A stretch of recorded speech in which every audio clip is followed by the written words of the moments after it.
শ্রাবণের আকাশে মেঘ জমেছে, বাতাসে মাটির গন্ধ আর বনগায় শিমুলতলা আজ সাজছে ভক্তি আর আনন্দের রঙে। এটাই শিমুলতলার ঝুলন যাত্রা, শত বছরের ঐতিহ্য, ভগবানের মহিমা আর মানুষের হৃদয়ের উৎসব। সামান্য বিরতি, মৃদু ঢাকের শব্দ, পুরাণ বলে বর্ষার দিনে বৃন্দাবনের বাগিচা ভরে উঠত ফুলের গন্ধে, কোকিলের গানে আর সখীদের হাসিতে। সেই সময় শ্রীকৃষ্ণ রাধাকে নিয়ে সোনালী দোলনায় বসতেন, চারপাশে বাজতো ভজন, হরিবোল হরিবোল, আর বৃন্দাবনে ভরে উঠত প্রেম আর আনন্দে। শিমুলতলার এই ঝুলন সেই লীলারই প্রতিচ্ছবি।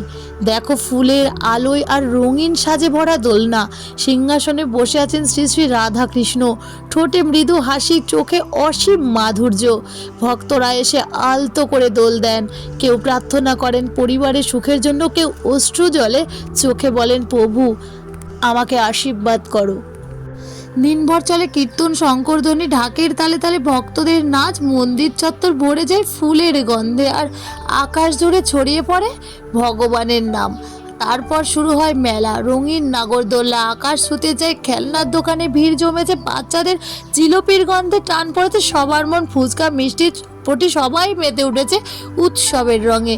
বন্ধু, পরিবার, পরিচিত আর অপরিচিত এই দিনে সবাই মিলে যায় একসাথে, এক আনন্দময় পরিবার হয়ে। শিমুলতলা ঝুলন যাত্রা শুধু একটি অনুষ্ঠান নয়, এটি ভগবান ও ভক্তদের হৃদয়ের সেতু বন্ধন।